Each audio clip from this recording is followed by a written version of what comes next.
What's going on there, YouTube, and welcome back to another comic book video. Now guys, today we are going to continue our coverage over the X-Men reading order and pick up with New Mutants number 13 and number 14. Now with these two issues, it's really Chris Claremont kind of doing a little world building. And I don't mean like he's giving us a lot of different content all at once, but it's him moving pieces around as a way to tell us that, hey, the storylines down the road are going to be very interesting once we get to those points down the road. And so with New Mutants number 13 and number 14, he does kind of build on some characters that we just met in the last couple of videos, but also getting us ready for later stories down the road. So honestly, I do hope you enjoy these two issues. To begin today's video, we pick up with New Mutants number 13. Where we see that the New Mutants are welcoming Magma home to the school of Charles Xavier. Because remember, in our last storyline for the New Mutants, they went on a big mission, or a big adventure, and they found Magma, and of course now she is going to join the school of Charles Xavier. Now, you do have Charles tell her that he is also a mutant, which does ease the mind of Magma, because once she met him, she was concerned about who he was. Is he strict? Is he mean? What kind of person is he? And you have Charles tell her that he is also a mutant and he has the ability to read people's mind. But do not worry, he will never invade her mind unless she gives him permission to go into her mind. But this is Magma joining the New Mutants team. Now you do have the New Mutants thought it'd be a good idea to throw Magma a welcoming party, a barbecue party. And so you have the New Mutants and also Charles Xavier outside having fun. Now this is the moment where you actually have Magma meet Stevie Hunter. Now remember, Stevie Hunter used to be the dance instructor for Kitty Pryde, but later on became an actual teacher at the school of Charles Xavier. But while the party is going on and it seems like everything is going to be a-okay, well, that is the moment Cannonball messes everything up. Because Cannonball has been learning how to control his powers, and he thought it would be a good idea to show off his new control over his powers, which of course he does mess up and spills soda all over Magma and her dress. And the problem is that dress is one of the last things she has from her mother. And so of course she does end up crying. She does cause a small earthquake because Magma can do that, and then she runs off into the forest. Now you do have the New Mutants go after her to make sure that she is okay, but they all agree that maybe she just needs some time alone to think about things because this is all new to her. She's in a new life away from her father. But then we jump over to a government base that is holding Project Wide Awake. Remember, Project Wide Awake was a project made by Peter Gyrich, who is right now making new models of Sentinels as a way to go across the world and kill all mutants on Earth. Now he's also there with Sebastian Shaw.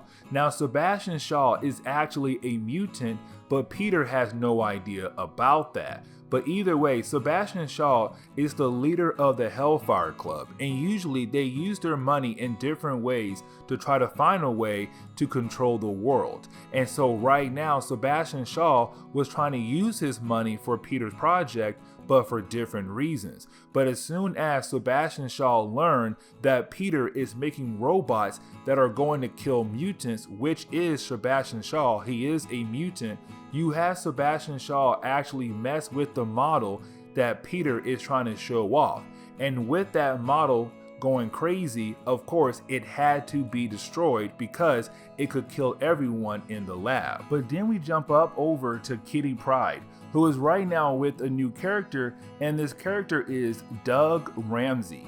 Now Doug Ramsey is going to be very important for later videos, but for right now he is just a close friend of Kitty Pryde, and they're kind of working together on different things. But of course that is the moment you have Charles Xavier call Kitty Pryde because he wants to see her in his office right at this moment. and so Kitty Pryde must leave to go see Charles Xavier. Now on the way home, Kitty Pryde does see that Magma is right now crying in the forest still because what happened at the barbecue party. Now you do have Kitty Pryde go over there to check up on Magma, and that is the moment you actually have Magma yell at Kitty Pryde because she wants to be left alone, which does make sense, but Kitty Pryde takes it the wrong way. Now while Kitty Pryde is walking away, she does run into the rest of the New Mutants, and the New Mutants do not like Kitty Pryde, and the reason why, because when Kitty Pryde was demoted to the New Mutant team when it was formed, she cried and worked her way back to the X-Men team. But when she was demoted, she did tell Charles Xavier a bunch of different names for the New Mutants. One of them were called X-Babies, and the New Mutants did not like being called that name. And so right now, they do not like Kitty Pryde at all, and they tell her to leave because they can take care of their own, speaking about Magma.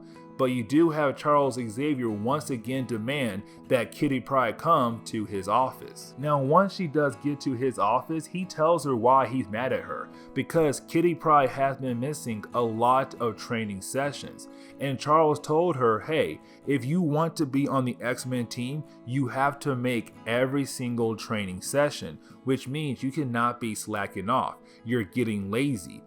You told me, you promised me that you would continue to work hard, and so I'm asking you to start showing that before you get demoted again to the New Mutants. Now we do pick up with Charles Xavier, who's right now sitting in his office thinking about all the different things the X-Men and the New Mutants have gone through over the last couple months. And of course, it's too much for him, but he knows that he is needed because the X-Men and the New Mutants need a teacher to be there for them to help them through all these different things. But on top of that, someone has been attacking the mind of Charles Xavier. And that person could have been the person that had kidnapped Karma. Because let's not forget, Karma has been missing for a good period of time now, and no one has any idea where in the world she is at. And so of course it could mean that person must have kidnapped Magma. We then pick up the next day with the New Mutants right now working on their training stuff. And right now you do have Magma still getting used to technology. But while everyone is training, well, that is the moment we see that Rain Sinclair is kind of jealous of Magma. And the reason why, because some of the guys actually do find Magma very attractive. On top of that, Rain Sinclair feels kind of useless. And so with her feeling useless, when the New Mutants get to dancing class, you do have Rain Sinclair try to show off her powers and her dancing skills at the same time. But because she used her powers in a public place, of course you have the rest of her team get upset with her, because Charles told them, you may not use your powers in public. The world cannot know about you guys being mutants, because if they do, it could bring more problems for us down the road. And so you do have everyone yell at her, and she does realize that she did mess up. We then pick up with Charles Xavier right now welcoming Magma into the Danger Room, because this is her first time being in the Danger Room. Now, as soon as she walks in, you do have Charles Xavier use his powers as a way to communicate with Magma through his mind. Now, here comes the problem though, because remember, Charles Xavier did promise Magma that he would never invade her mind unless she gives him her permission, which of course she did not. And so right now she feels betrayed by Charles Xavier, and she's angry with him, and so she leaves crying out of the Danger Room. Now, to close on the first chapter we're covering today, you do have Magma actually go downstairs because she wants to tell Charles Xavier that she is thinking about going back home. But when she walks downstairs, that is the moment she sees that Charles Xavier is talking to Illyandra, of course, at this point in Marvel Comics, the queen of the Shi'ar Empire. But right now, these two are dating each other. But of course, with her being in space and him on Earth, they're kind of having a long distance relationship. But that is the moment you have Magma realize that Charles Xavier is also going through things as well, but he continues to push forward. And so you do have Magma realize that maybe she was kind of hard on Charles because he was only trying to help her earlier. He was not trying to invade her mind to learn her dark secrets. He invaded her mind as a way to help her learn how to control her powers better. But either way, you do have Magma tell Charles Xavier that she is not going to leave the school. She is going to stay with Charles Xavier and continue to learn how to control her powers. Now, picking up with the New Mutants number 14, where we pick up with the sister of Colossus, Illyana. And for the last few weeks, she kind of has been spacing out because she thinks about her time in Limbo with Blasco. In one of our previous videos, we have watched her get grabbed by Blasco and taken into Limbo, where she has spent the last 8 years of her life. Now, in those 8 years in Limbo, only a second passed on Earth. Now, she was able to get back to Earth, but while being down there, she had gotten the ability to create portals and was also able to use magic as well. But it has been some time since she had used her magic abilities. That is the moment we see that it begins to snow. So we then see the New Mutants running outside to enjoy the snow, because snow can be fun sometimes, to a certain degree. Either way, while the New Mutants are outside enjoying the snow, well, Charles Xavier stays inside and watches them having fun and stuff.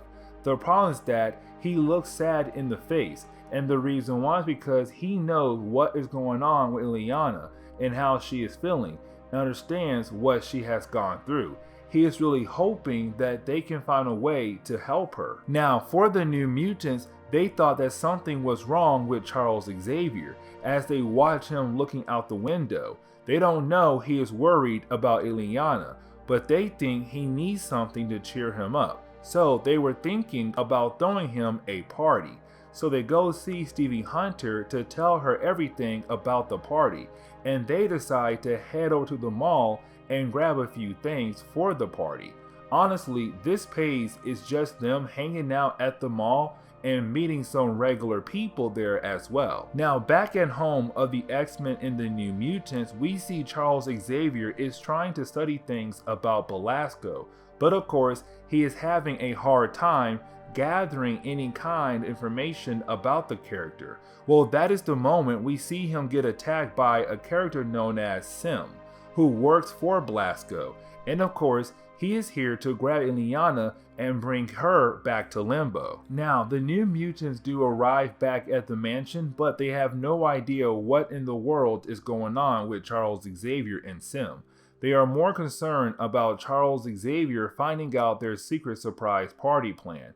So Illyana goes in first because Charles Xavier is unable to read her mind, which of course means there is no way he can learn about the party. But that is the moment where she walks in and sees that Sim is here on Earth, and of course he is here to grab her and bring her back to Belasco. Now you do have the New Mutants try to help Illyana fight against Sim, because the only thing they know is that there is some kind of huge monster trying to kidnap one of their own. Except when it comes to Sim, he is a very powerful opponent for the New Mutants, meaning that he is able to take some of their attacks, and they are having a hard time trying to find a way to actually stop him. Like, he is able to take each of their attacks, and at first it may seem like their attacks are going to work against him, but of course they don't work. Now we do see Stevie Hunter trying to get Illyana away from Sim because she was badly injured from Sim. So it does seem like that maybe the New Mutants are actually going to lose this battle, and Illyana will be going back to Limbo. Except right at the moment Stevie and Illyana are cornered by Sim, well, that is the moment she begins to use magic against him, and she hasn't used magic since she had left Limbo. And so now the question is, how well will this work for her, because she may have forgotten how to control her magic. But of course, she did not forget, and she was able to use her magic to actually stop Sim in his place. Now she does remember that her soul sword was stabbed in the chest of Sin last time, which means it is inside his body at the moment. So she is able to pull it out, and when she does, of course, Sin begins to whimper and actually agrees to switch sides and join Ileana's side as a way to stay alive. She does send him back to Limbo, but he will work for her and do things for her when she comes calling for him. But once Sin is gone, well, that is when we see the New Mutants begin to get the surprise party ready for Charles Xavier. Even with the house being torn up, they still feel like they should have a party for Charles Xavier. But that is the moment where you have the X-Men come back from their last adventure. And so now the X-Men and the New Mutants can celebrate together, but that is not the biggest moment of this book. The biggest moment of this book is when Charles Xavier reveals that he is able to walk again. Because remember, he has a new clone body, and he was supposed to have the ability to walk again with the body, except he had a hard time because of the physical and mental drama of losing his legs in his old body. But either way, he is able to walk again, which is great for everyone. But the story is not done yet, because we actually end on a cliffhanger. Because remember, that friend Doug, well, he stops by to give Kitty Pryde good news. Well, what he thinks is good news. Because he tells his close friend Kitty Pryde that he got accepted into a certain school. That school would be Massachusetts Academy, of course, known as the school Emma Frost used to have under her control, and we will see how that will go for Kitty Pryde down the road. With that being said, this is where we are going to end today's comic book video. So please leave me a like down below and subscribe to the channel for more content to come in the near future. Also, any suggestions on books I should read, well, please let me know in the comments below, because you never know, your suggestion could be a future video down the road. But I do hope you enjoyed today's comic book video.